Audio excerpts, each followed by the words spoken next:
आसनसोल नगर निगम की मेयर सहबारा बनी विधायक विधान उपाध्याय ने रविवार सुबह आसनसोल लोकसभा के सृष्टि नगर करुणामयी हाउसिंग सेंट्रल एक्साइज कार्यालय में बूथ संख्या 281/28 पर अपना वोट डाला। उन्होंने कहा कि तृणमूल कांग्रेस आतंकवाद नहीं करती, वहीं इलाके में मतदान बिल्कुल शांतिपूर्ण तरीके से हो रहा है। এইভাবে স্বতঃস্ফূর্তভাবে আসার জন্য ধন্যবাদ জানাচ্ছি আসানসোল কর্পোরেশনের পক্ষ থেকে।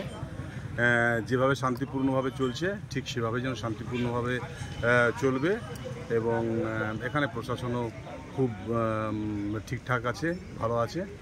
তো সকলকে বলবো আসুন ভোট দিন। দাদা, বিরোধীরা বিজেপি এবং তৃণমূল সিপিএম বারবার অভিযোগ করে যে তৃণমূল কংগ্রেস ভোট দিতে দেয় না বা কোনো অপ্রীতিকর ঘটনা ঘটায়, সেই বিষয়ে কী বলবেন? সেন্ট্রাল বাহিনী রয়েছে, এখানে তো কোনো বলার প্রশ্ন নয়, তারাই তো বলেছে সেন্ট্রাল বাহিনী দিয়ে ভোট করাবে। वहीं कुल्टी विधानसभा के भाजपा विधायक डॉक्टर अजय पोद्दार ने अपने परिवार के साथ आदर्श विद्यालय बराकर की बूथ संख्या 192 में अपना मतदान किया।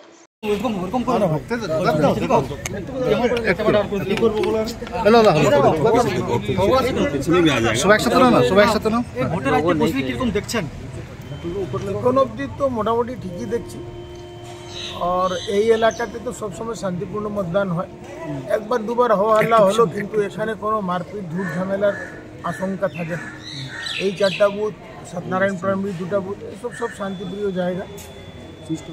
কেন্দ্র পুলিশ এবং রাজ্য পুলিশের কীরকম ভূমিকা দেখছেন এখানে? কেন্দ্র এবং রাজ্য পুলিশের কীরকম ভূমিকা দেখছেন ভোটার কেন্দ্রগুলি? না, ঠিকই আছে, সব অ্যালার্ট আছে, অ্যালার্ট মোডে থাকাই দরকার। সুষ্ঠুভাবে এটা লোকতন্ত্রের মহাপর্ব, নিজের ভোট নিজে দেয়, এটাই আমাদের কাকে বলবো ঐতিহ্য। আপনি তো ভোট দিলেন আজকে পরিবার নিয়ে, ভোটকে এখন তো খুব শান্তিপূর্ণ, কী বলবো, এখন অবধি যে এলাকা ঘুরেছি আমি, এখন অবধি শান্তিপূর্ণ। वहीं दूसरी ओर आसनसोल लोकसभा क्षेत्र से कांग्रेस गठबंधन समर्थित माकपा प्रत्याशी जहारा खान ने जामुड़िया न्यू केंदा इलाके में मतदान किया। ভোট দিলেন, কি বলবেন?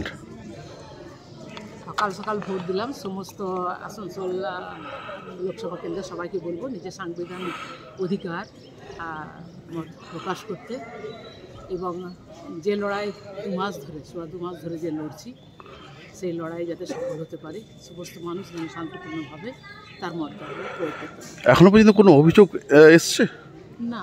সামান্য একটা অভিযোগ এসেছিল, আপনার নিঘার ওখানে পোলিং এজেন্টদের বসার জায়গাটা মানে আগে প্রিপেয়ার করেন, এতক্ষণে করে দিয়েছে। সুরক্ষার ব্যাপারটা কি বুঝলেন? হ্যাঁ, এইখানে যেটুকু দেখলাম সুরক্ষা ব্যাপারটা মোটামুটি ভালোই আছে। दूसरी ओर आसनसोल दक्षिण विधायक और मेदिनीपुर लोकसभा उम्मीदवार अग्निमित्रा पाल ने मतदान किया। LIC बूथ संख्या 43 पर माता पिता के साथ मतदान किया।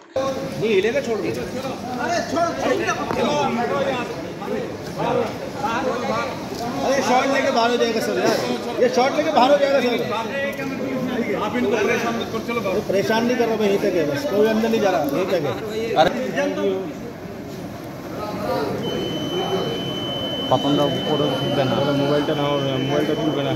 वहीं कुल्टी विधानसभा के Chalbalpur primary school booth number 13 CPIM अग्रवादी नेता मीनाक्षी मुखर्जी ने डाला वोट।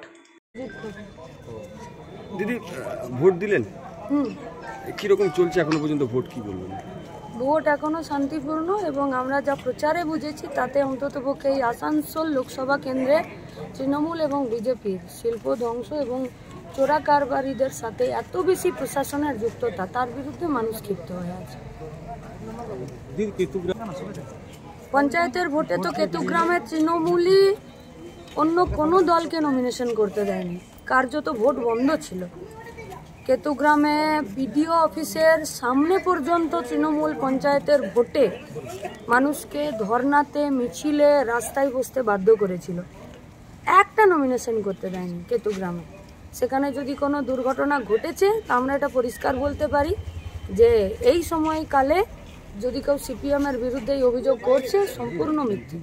বহরমপুরে দেখছি কি লাঠিচার্জ হচ্ছে, সকাল থেকে পুলিশ অনেক রঞ্জন করে জায়গায় বাধা দেওয়া হচ্ছে। দেখুন, মুর্শিদাবাদ লোকসভা কেন্দ্র ভোট হলো निर्झंझाट रक्तपातविहीन। आसनसोल से बीजू मंडल की रिपोर्ट, PBTV न्यूज। नियमित अपडेट एवं दुनिया भर की ताज़ा खबरों के लिए हमारे फेसबुक पेज को फॉलो एवं यूट्यूब चैनल को सब्सक्राइब करें।